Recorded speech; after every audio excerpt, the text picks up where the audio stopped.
Ya, pemirsa, meningkatnya perhatian publik atas kasus kematian diplomat muda ADP memunculkan berbagai spekulasi mengenai penyebab kematiannya. Mantan Kabar Eskrim Polri, Komjen Purnawirawan Ito Sumardi menyatakan penyebab kematian ADP sedang dirangkai polisi dan belum disimpulkan terkait kasus bunuh diri atau pembunuhan. Baik, Mas Lukman, Oke. pagi. Pak itu langsung saya mau tanya aja nih, menurut kami sebelum ada yang signifikan. Hasil otopsi masih menunggu dan sebagainya. Ini apa sebenarnya Pak yang membuat ini kok menjadi lama Pak? Ya, pertama mungkin saya kurang sependapat kalau dikatakan kasus ini adalah kasus yang mudah. Oke. Ya, kenapa? Kenapa sulitnya? Kasus ini adalah belum bisa disimpulkan apakah merupakan kasus bunuh diri atau kasus kematian. Ya. Karena ini nanti akan menyangkut rangkaian berikutnya. Kalau bunuh diri ini motifnya apa, karena apa, harus didalami. Kemudian bukti-buktinya apa. Kalau kasus ini dibunuh, nah motifnya juga apa, kemudian penyebabnya apa, dan juga siapa pelakunya, ya, siapa-siapa yang terlibat. Ini tentunya harus ditelusuri. Nah, kasus ini berkembang penuh dengan spekulasi yang berkembang di masyarakat. Sehingga mau tidak mau, meskipun lazimnya kalau seorang Kabid Humas menjelaskan satu perkara itu setelah perkara ini adalah tuntas, ya. Tapi sekarang kan sepotong-sepotong karena banyaknya masyarakat menganggap bahwa ini kenapa tidak selesai-selesai, kemudian seolah-olah ada hal-hal yang tidak transparan. Nah, di sini terpaksa Kabid Humas memberikan step by step meskipun masih belum matang. Oke. Nah, kemarin kan sebenarnya ada juga yang beredar meskipun Polri belum resmi mengumumkan apapun itu hasilnya ya, tetapi ada yang beredar di media sosial itu dari lembaga NSI. Dia mengatakan bahwa hasil otopsi adalah lebih kepada cenderungan dibunuh. Dan itu kemarin dikonfirmasi loh ke Pak Kabid. Pak Kabid itu diplomatis tidak mengiyakan, tetapi tidak menolakkannya. Ya sudah tanya ke yang bersangkutan itu. Ini kira-kira kalau yang model seperti itu, kalau di penyidik jadi bahan info independen ya Pak? Iya pastilah. Jadi kan gini ya Mas Lukman.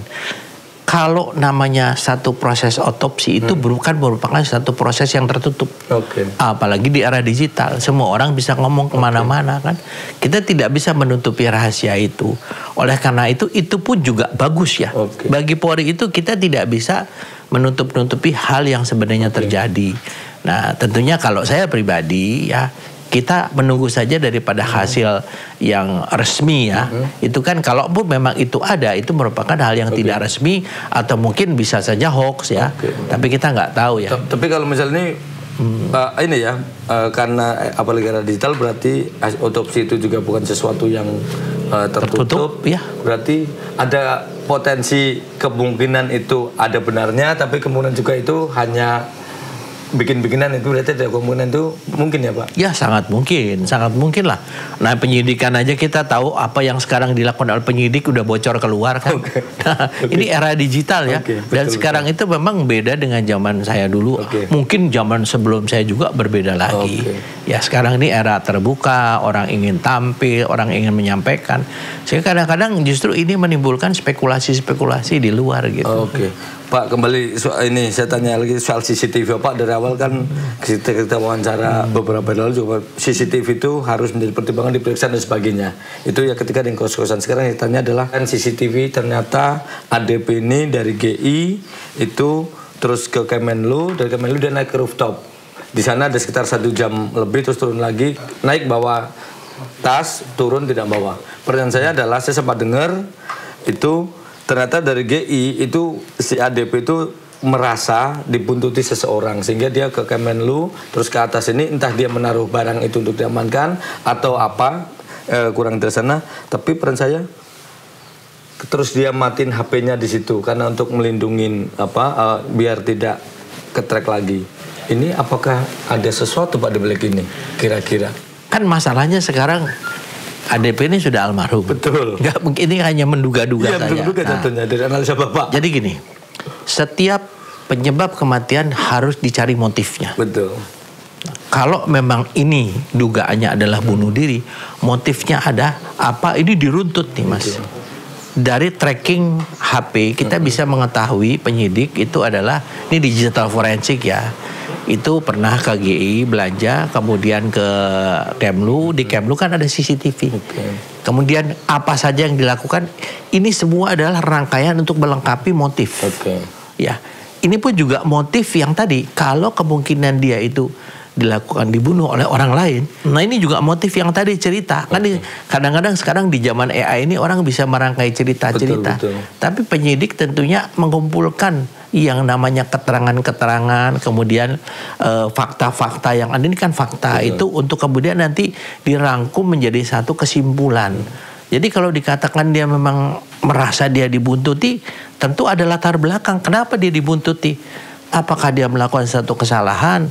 Apakah dia membuat seseorang itu menjadi marah atau sakit hati sehingga akan melakukan sesuatu yang buruk? Ini juga harus dipertimbangkan oleh penyidik dan saya yakin penyidik juga udah mengarah ke sana gitu. Oke, soal sakit hati Pak, ADP ini ganteng Pak, tinggi. Ya. Ini bagi cewek-cewek ini idola lah pasti ketika Arjuna lah. Arjuna betul.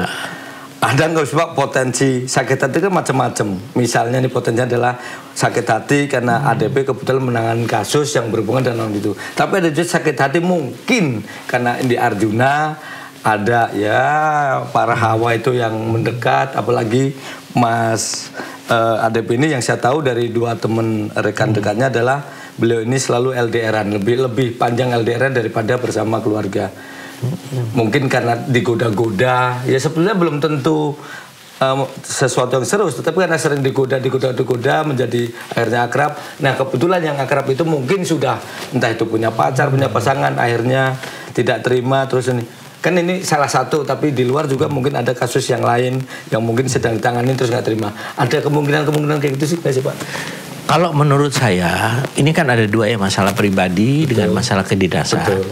Kalau masalah kedinasan, menurut saya kok tidak terlalu signifikan ya terhadap kasus ini. Karena dia ada satu kelembagaan, kemudian dia juga bukan seorang istilahnya yang seperti penyidik, ya kan itu beda kan ya. Tapi kalau masalah pribadi, ya tadi disampaikan ya, kan seseorang itu tentunya punya masa lalu, masa sekarang dan masa depan. Nah, masa lalunya ini di mata orang memang mungkin baik Pak. Baik ya. Dan kalau kita lihat secara physically yang bersangkutan itu memiliki kelebihan dibandingkan orang lain. Kemudian dan saat ini saya juga tidak tahu ya, makanya kan sekarang adalah kita harus betul-betul menunggu hasil otopsi. Tapi hasil otopsi tidak merupakan satu kesimpulan saja. Banyak berbagai kemungkinan yang disatukan. Karena otopsi ini adalah melihat penyebab kematian, ya, kemudian waktu kematian. Nah, di sini seorang yang melakukan otopsi tidak bisa menentukan orang ini meninggal itu karena apa. Dia bisanya karena dibunuh, karena bunuh diri nggak bisa. Itu harus kesimpulannya dari penyidik. Dia menyebutkan orang ini meninggal karena kehabisan nafas, kan. Terdapat luka-luka mungkin di dalam, ya. Kemudian terdapat mungkin ada sisa-sisa arsenik. Itu hasil otopsi. Tapi yang menentukan nanti apakah orang ini dibunuh atau bunuh diri itu adalah sepenuhnya.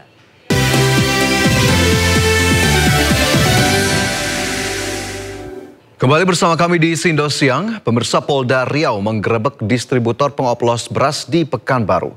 Dalam penggerebekan itu petugas menemukan 9 ton beras oplosan siap edar serta mengamankan seorang pengoplos di mana modus pelaku membeli beras dengan kualitas rendah kemudian dikemas dalam jenis premium.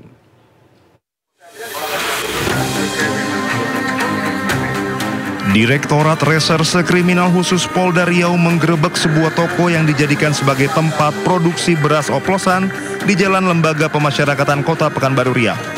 Seorang pelaku yang merupakan distributor berinisial L diamankan polisi. Total 9 ton beras oplosan berbagai merek beras premium disita polisi. Modus pelaku yakni membeli beras kualitas rendah, kemudian diganti dengan kemasan premium serta kemasan SPHP. Beras oplosan jenis SPHP dijual seharga Rp13.000 per kilogram, padahal pelaku membeli beras kualitas rendah dengan harga Rp6 hingga Rp8.000 per kilogram. Yang diambil ada beras reject, kemudian dikemas dalam karung beras SPHP ini bulog. dikemas dalam beras SPAP Bulog yang ukurannya 5 kg, kemudian dijual dengan harga 13.000. Padahal modal yang dikeluarkan oleh pelaku adalah 6.000 sampai 8.000 rupiah. Modus yang kedua adalah repacking beras kualitas rendah. Jadi ada repacking beras yang kualitasnya rendah yang diperoleh dari salah satu kabupaten di sini, kemudian dipack dalam kemasan beras premium. Pelaku sudah 2 tahun beroperasi mengoplos beras kualitas rendah tersebut. Beras tersebut dijual secara ecer ke toko-toko beras yang ada di Pekanbaru. Dari Pekanbaru Riau, Indra Yose Rizal Anyis melaporkan. Satgas Pangan Polri menaikkan status perkara beras oplosan ke tahap penyidikan. Selain itu, polisi juga menetapkan 3 produsen dari 5 merek beras terbukti melanggar hukum.